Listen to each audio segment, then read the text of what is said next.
since you've read your assignment, Dr. Turbeville, let me make a few comments. It's always great to be back here because I meet so many people that I've already met before. And Dr. Turbeville has been around a while and always has very interesting things to tell us. I'm anxious to find out about Christopher Gadsden because as I read Christopher Gadsden, he's somebody you can either love or hate. And since I'm confused about that, I'm looking forward to hearing Dr. Turbeville talk about Christopher Gadsden. Welcome. Thank you.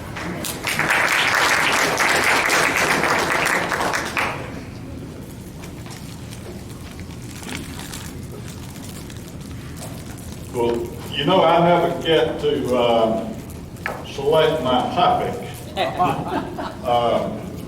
Carol assigns it to me, and I'm trying to figure out why she assigned me Christopher Gadsden. He was, first of all, he was a radical. Secondly, he was hot-headed. He had a bad temper, had a bad disposition. Walk in the room, and by just walking in the room would make half the people there mad. So that's, you know, I'm sure that's why I got it. And they gave me this little gadget. And Nell, if you go to sleep, I can shoot you with it. And George told me not to be fooling around, to get on the talk and get on with it. But I do need to do a disclaimer. I'm not a historian. I'm not a storyteller. Val Green yesterday apologized for being a sewage engineer. And I figured if he apologized for being a sewage engineer, maybe I ought to apologize for being a lawyer preacher.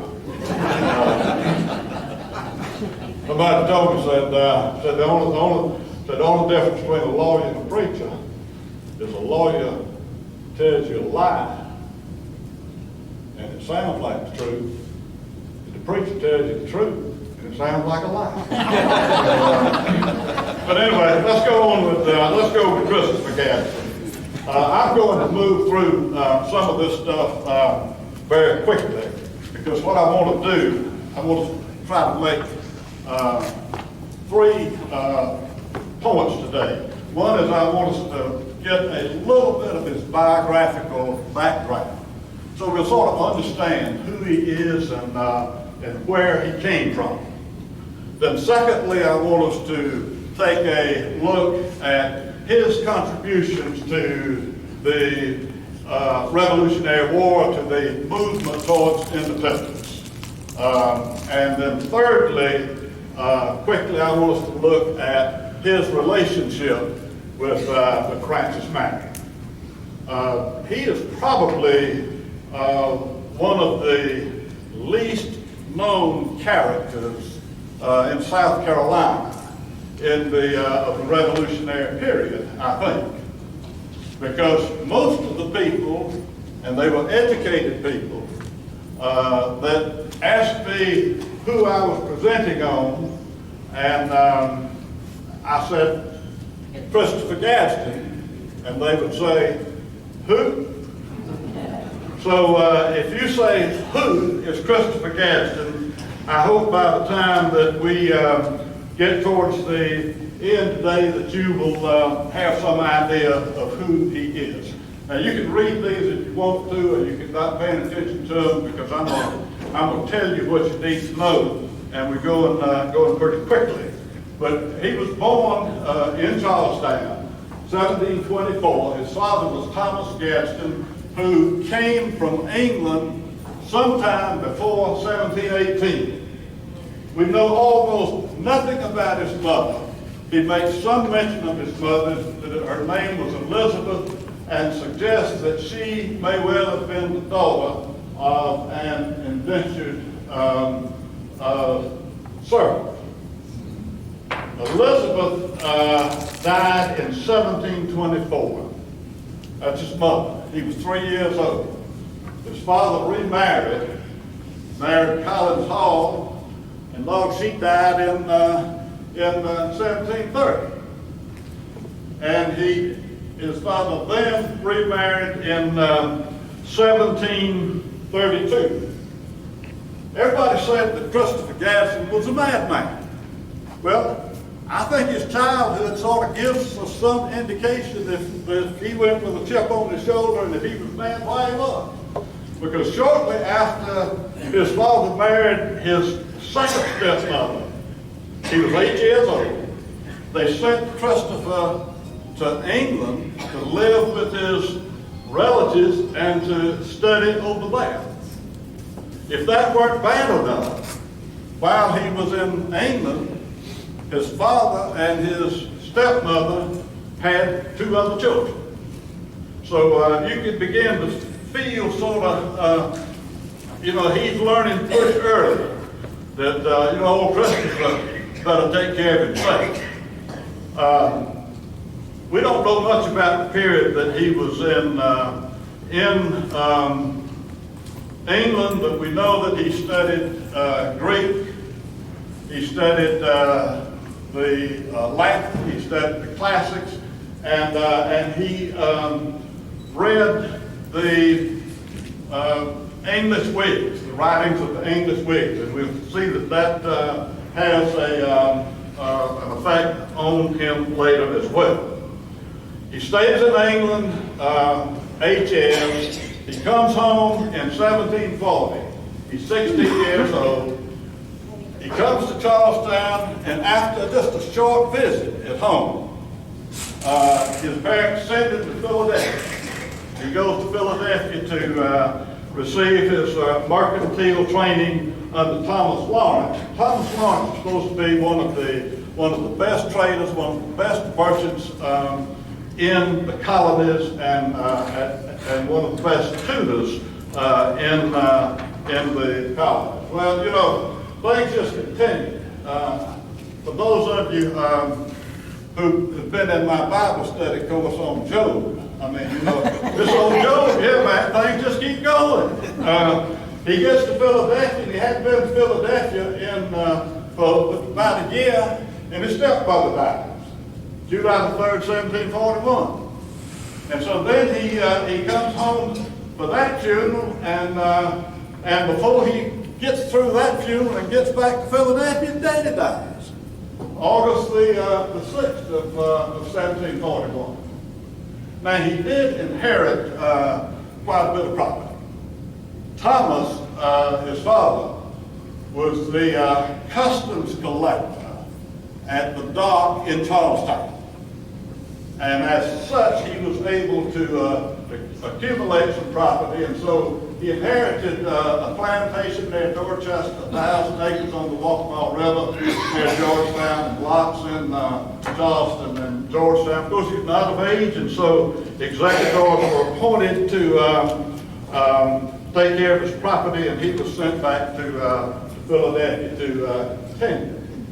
Now, in 1745, he terminated his apprenticeship. He's 21 years old. He decides he's coming to South Carolina. He's going to take over his property, and he's going to go into business for himself. But as young people want to do, he decides, before I do that, I better take off and take a little trip. I'm going to sail over to England and visit my relatives. Well, on the trip back from England, he becomes an accidental member of the Royal Navy for 3 years. And he's Job all over again. Here, Christopher Gadsden, what he did, he got passage on a British man of war, the Aldborough. And on the trip back, a person died.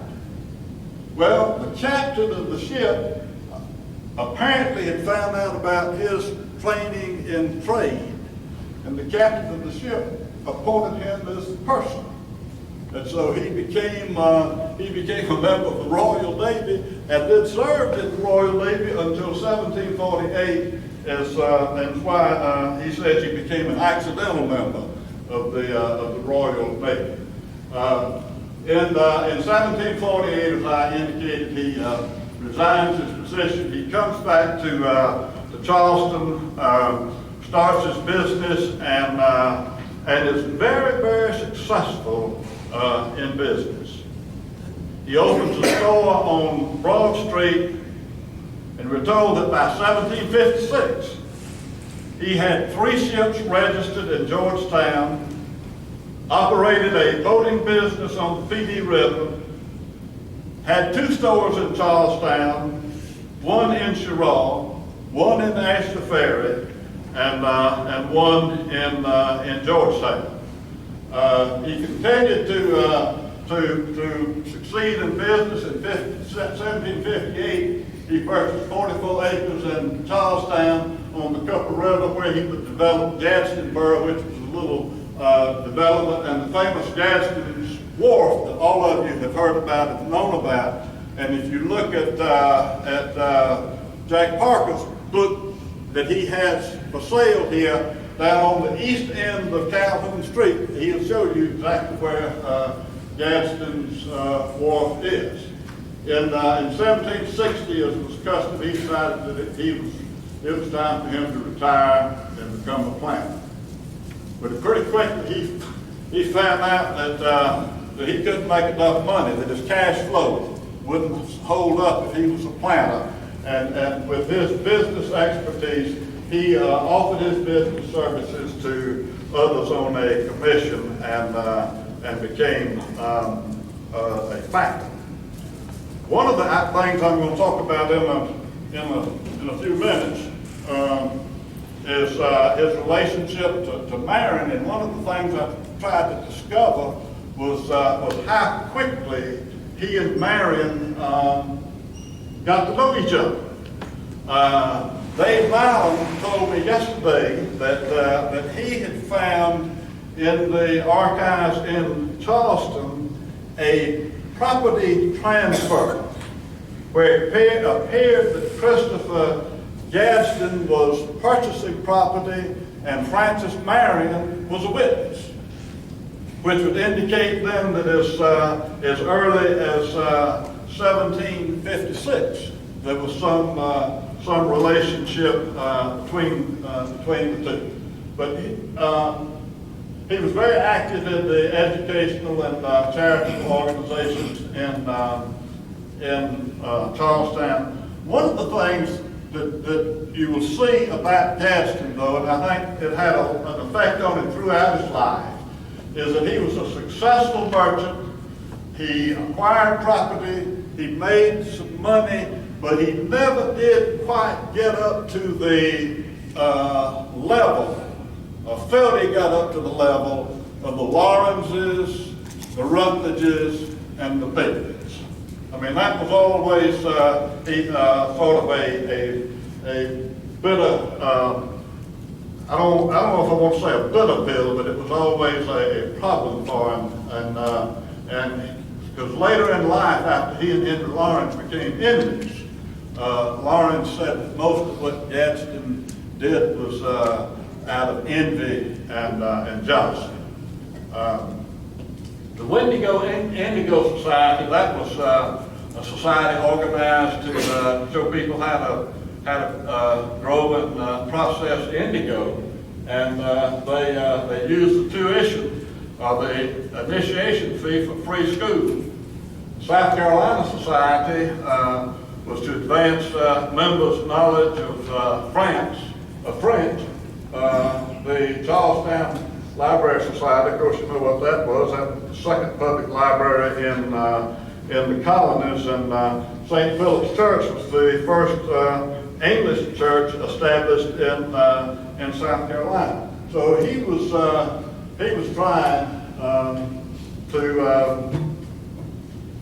I would say, move up the ladder and get into the company of those whom he considered to be the elite. He never got that. He never, I don't think he ever felt comfortable with them, and may indicate why he took some of the positions he took. This just sort of aside, his wife died in May 1775, and you see how quickly he remarried. I put that up there because what's that, 5 months? 7 months. I mean, but you know, back then, well, I don't know, back then, man, you know, if you had an 8-year and a 4-year-old in 3 or 4 months, I'd be looking for some help.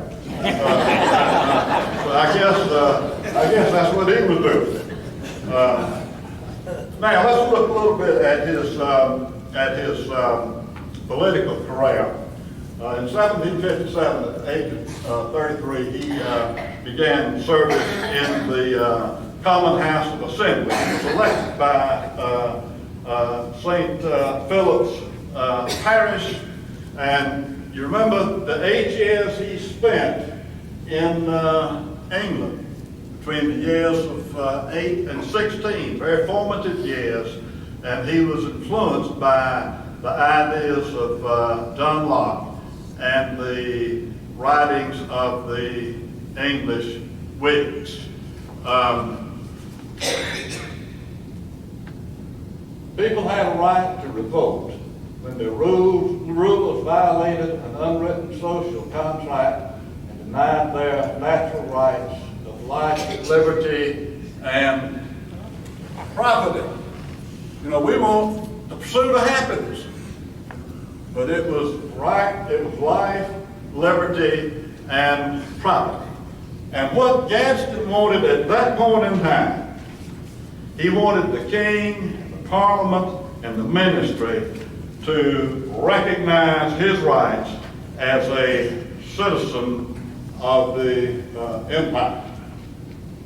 Very quickly, he got to be known as a troublemaker, as a radical, lashing out at others with reckless, passionate rhetoric. And quickly he became more and more convinced that the king, parliament, and ministry were pursuing politics that jeopardized his rights, that he had simply because he was a citizen of South Carolina and of the empire. And I think we need to sort of stress the basis of why he thought he had these rights. And we're going to find that he is beginning to push some of the more moderates. Very early on, he showed that he was willing to defy royal authority. I could spend about 15 minutes talking about each one of these three, and if I did, they would gone. But one of them was the House's rights to raise and pay provincial troops. Gadsden organized the artillery company in Charleston. In the province, there were several divisions of the military that were legalized. Well, Gadsden wanted to get his artillery company legalized. He went to the House and got the House to pass a bill making the artillery company, of which Gadsden was the captain, a legal company. Well, the government vetoed it. Middleton said that was a right that he had as an agent of the crown, and he was not willing to designate that to the Commons Assembly. The second crisis that they had was, and I don't know why to pick old Christopher to pick on. I mean, him, you know, he goes again. He gets elected to the Common House. At this point in time, Governor Boone decides that, well, he's going to examine the election. And so he starts examining the election, and he sees it says that the electors had to take an oath in writing. Well, I mean, you know, for years they had just sort of ignored that particularity and everything went along fine with it. But this particular year, when Governor Boone looked at it and Christopher Gadsden went to be sworn into the House, Boone refused to swear him in because the electors had not taken the oath in Wright. It may have been because he was beginning to be known as a troublemaker. But at any rate, he did more than that. He dissolved the House, called new elections, and then the same people were elected again. I mean, you know, so they won that battle. And then finally, the dispute between council and commons, that has to do who has the authority to pass money bills. And just quickly, briefly, as a result of the election controversy, the House refused to pay Boone. They said they weren't going to have to do business with him and they weren't going to pay him. Well, the council wanted to pay Boone, and the council made efforts to pay Boone, but the Commons said no. Said we're the only ones that have the authority to do money bills, and we're not going to pay them. Well, after Boone left and went back to London in 1765, you know, every colony had an agent in London.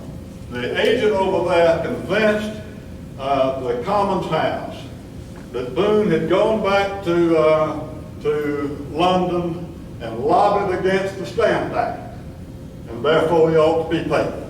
And so at that point, the Commons House they concurred with the payment of the government. Gadsden thought that this was the highlight of his life. And, you know, it may well have been. It was because the highlight of his life was certainly prior to 1776. Because after independence, you find that Gadsden's influence and Gadsden's power is waning. But he and Thomas Lynch and John Rutledge were elected to represent South Carolina at the Stamp Act. And as you know, the Stamp Act convened in New York on October the 7th of 1765. And South Carolina is the only southern province that sent delegates. Gadsden, 15 years later, when Charleston is about to fall, Gadsden writes Samuel Adams a letter, and he reminds him. He says, you remember in 1765 when Massachusetts sent out to plead for help. It was South Carolina that responded. And he said, now South Carolina is in need of help, and we need you to help us. Of course, they didn't get much help. What they got was a proposal that they arm their slaves, which is a whole other topic that I think we talked about earlier. Another important part of Gadsden's life was the Sons of Liberty, and I want to talk about this in just a few minutes because this is where he found his power base. The Sons of Liberty, they were the mechanics, the artisans, and they were all over the country. But there was an organization in Charleston. These were people who paid taxes, did pretty well, but weren't wealthy enough to be elected to the assembly or to take a leading position, sort of middle class people, and Gadsden became their spokesman. And Gadsden found in them the political power to keep him in the legislative body from 1757 to 1784. But you will find, we're going to find later that even these folks turned against Gadsden. Gadsden would meet with these guys under the Liberty Tree, and would promote independence and sort of be the spokesman for their rights to self-rule and their rights to liberty and for want of a better word for home rule. You remember I told you remember that after the Stamp Act that Henry Lawrence's house was searched in Charleston. Y'all all remember that. You know that story. Well, Gadsden was at the Stamp Act Congress when it happened, but the Sons of Liberty were the ones that rioted in the streets of Charleston and controlled the streets of Charleston for 9 days, including the searching of the home of Henry Lawrence. Gadsden was in New York, but he took much of the blame for that because he was the spokesman for them, and they thought that he was the one who urged them on and motivated them. We got moving quickly. Let's jump over to 1774, the First Continental Congress. What I want you to see here, South Carolina had 5 delegates, but the Patriots in South Carolina were split. There were different factions. You had Henry Middleton and John Rutledge, who were considered moderates. You had Christopher Gadsden and Thomas Lynch, who were considered radical. And much like we have on our Supreme Court today, you had one fellow, Edward Rutledge, that could go either way. And so that was the makeup of our delegates to the First Continental Congress. And it was at that point that some of Gadsden's radical positions really became known. When Gadsden hadn't been at the Continental Congress but just a few days, and a false rumor came in that there had been some attack on some civilians in Boston. Well, Gadsden's response was that he wanted the Congress to take up weapons and march to Boston right then.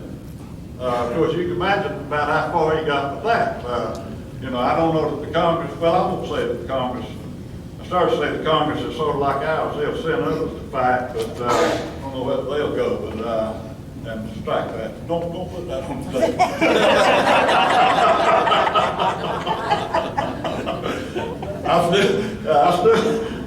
I'm still looking for my pension from the state.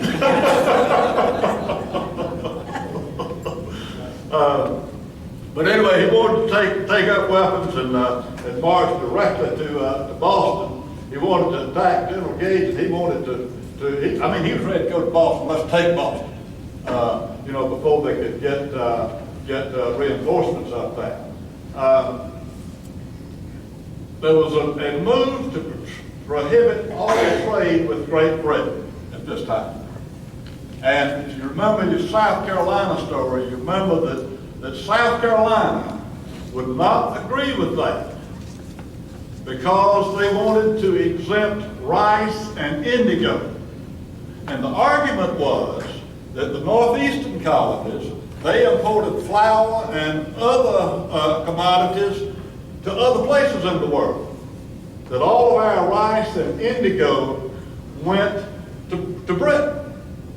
And if they banned trade with Britain, then we wouldn't be able to sell any rice or indigo. Well, they finally came up with a compromise. Now, everybody, what happened was we had 5 delegates. 4 of them said, we're going to walk out. I mean, they threatened to vote the conference, all but Gadsden. Gadsden didn't. They finally came up with the compromise where that they would exempt rice from the trade embargo. But even Gadsden just opposed that.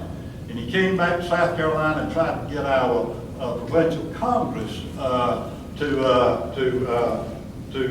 notify that. Because at that point in time, Gadsden was able, or at least he thought he was able, to look at the welfare of all the colonies as opposed to the welfare of South Carolina or the individual colonies. Here are some of the ways that old Gadsden was described. John Adams described Gadsden as rough, honest, impulsive, and energetic.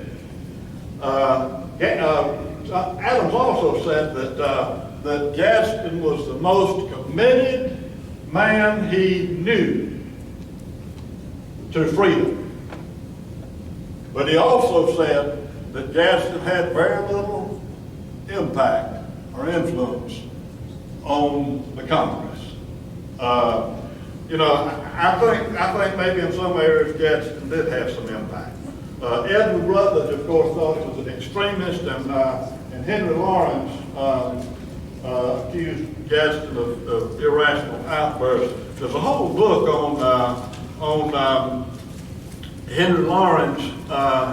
It's Christopher Gadsden and Henry Lawrence, and the parallel lives of two American patriots, by David McDonough, Associated University Presses in 2000. If you're interested in that, I don't have time. Really, I mean, that's an interesting story in and of itself, the relationship between those two men.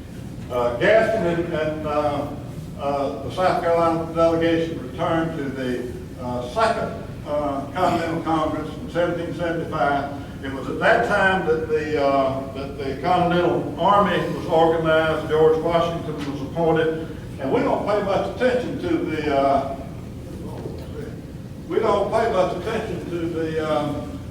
Continental Navy because they didn't pay much attention to it then. Okay. But there was a Continental Navy, and it was organized, and Edward Hopkins was appointed commander-in-chief.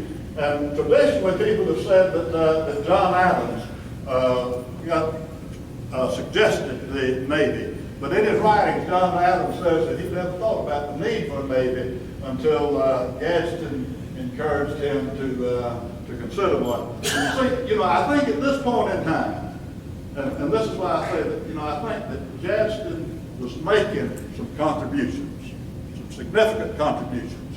Because at this time, when he was put on the committee to put the militia in proper state for the defense of the colonies.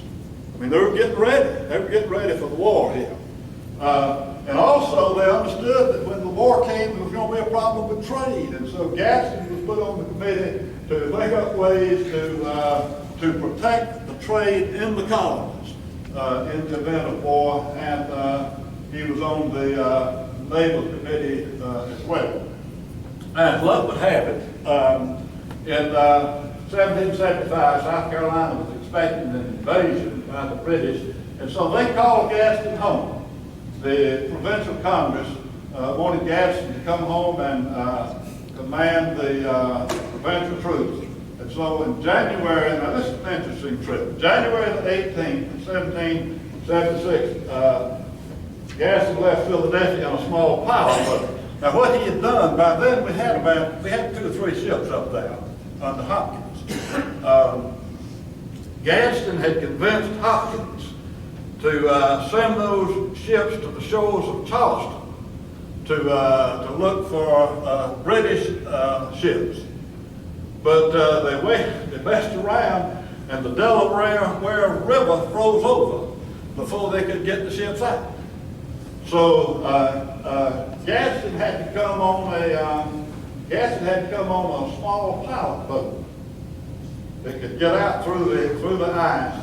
And the story is that when he got to about the southern border of North Carolina, they spotted a British man of war.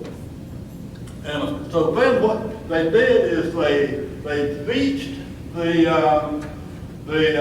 pilot boat ran off in the swamp and hid, and made the trip on to Charleston by ground. And the bottom line was you can see it took them 8 and 12, it took them almost about 20 days to make a trip that should have taken them about 5 days. I put that up there. This is not just a picture of my shirt. Gadsden, of course, as you know, is credited with designing the Gadsden flag. And I put that there. You remember the Franklin cartoon in 1754 of the disjointed snake.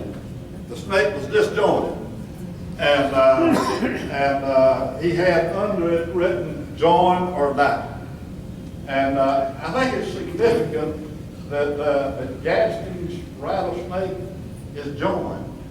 And I think that shows something about his early desire to see the colonists work together, and his willingness and ability to sometimes put what he saw as the interest of all above the interest of South Carolina. Of course, there's the Gadsden flag. There's several versions of that, but the one that Christopher Gadsden actually designed is this yellow flag with the rattlesnake on it. Of course, a version of that was used as our naval jack. I do want to cover this. Before leaving Philadelphia, Gadsden purchased 3 copies of Thomas Paine's Just Public Common Sense. He got one for himself. He got one to be presented to the South Carolina Provincial Congress. And he got one, he said, to send to Savannah as an antidote to the loyalism there. You know, Georgia was probably heavier with loyalists than we were at that time. And so Gadsden felt that that was a threat to South Carolina, and he wanted to send that to Georgia. So he arrives on February the 9th. Listen to me, this is I just love this picture. I pictured in my mind that on February the 9th, 1776, he had at the Provincial Congress waving that bright yellow flag with the rattlesnake called and ready to strike, and a copy of Common Sense under his arm. And show you how quickly things change. On February the 9th, he went in as a hero, and he was elected to the Committee on Defense, and he was elected on a committee to set up a temporary government until we could reconcile with England. Well, on February the 10th, he went back, and he started reading from Thomas Paine, Common Sense. And it was at that point, the first time that Gadsden declared that he was for independence. And my sources say that while he was doing that John Rutledge shouted out, sounded like Joe Wilson, said, John, strike that off the tape, said, John Rutledge shouted out that Gadsden was guilty of treason. Said Rawlins Lowndes took to the floor of Congress and cursed Paine in front of everybody. Now this is the Paine that we worship. You know, today we worship at the altar of Thomas Paine. These are our forefathers. Henry Lawrence said the pamphlet was filled with indecent expressions. It said one Charlestown lawyer said, Gadsden is as mad with common sense as he was today. So you can see that he wasn't received too popularly. What they did, they couldn't take him off the committee, so they made sure the committees were stacked with more moderates than he was on that. And there's the Constitution of 1776 provided for President, Vice President, General Assembly, Legislative Council, and I got to move to her because I'm about half through. The judges were nominated by the General Assembly and commissioned by the President, but the President could remove the judge at his pleasure. And you know, that doesn't do much for judicial independence. But where do you think they put Gadsden? They had to find a safe place for him. So what did they do with it? They made him a judge. Made him a judge. They said, well, we'll make him a judge, and if we don't like it, we take him out of office. Quickly, Gadsden was elected colonel of the 1st South Carolina Regiment. William Moultrie was elected colonel of the 2nd. Of course, Charles Lee was made military commander. And the condition of Charles Lee being made military commander was that Rutledge could veto any decision he made.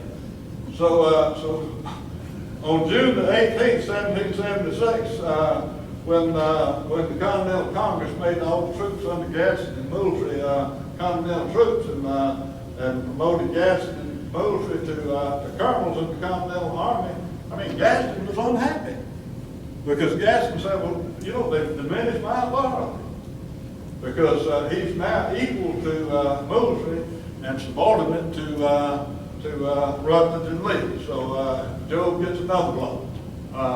And I can't go into this attempt to seize Charleston, but the point is that when Moultrie was over there on Sullivan's Island in that partially completed fort defending, that Gadsden was over in Fort Johnson, and Gadsden was trying to. He shot a couple of shots out there, but I mean he was so far removed he couldn't reach the battle. After that, Gadsden was assigned the job of building a bridge to connect Sullivan's Island and the main. I mean, you see right here, you know, I mean, you see his influence is waning. You know, so they made him a bridge builder. So he hired labor and completed what was a zigzag bridge, and they made fun of it because it was zigzag. And they never did. There are 3 theories on why that bridge zigzags. One is that they just tried to follow the pilings, follow the shallow water, put the pilings in the shallow water. The second theory is that the water current, because of the currents, they just couldn't do anything.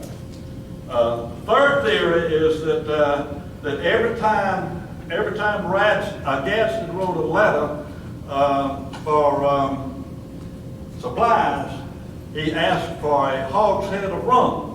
And that's what he was paying his laborers with.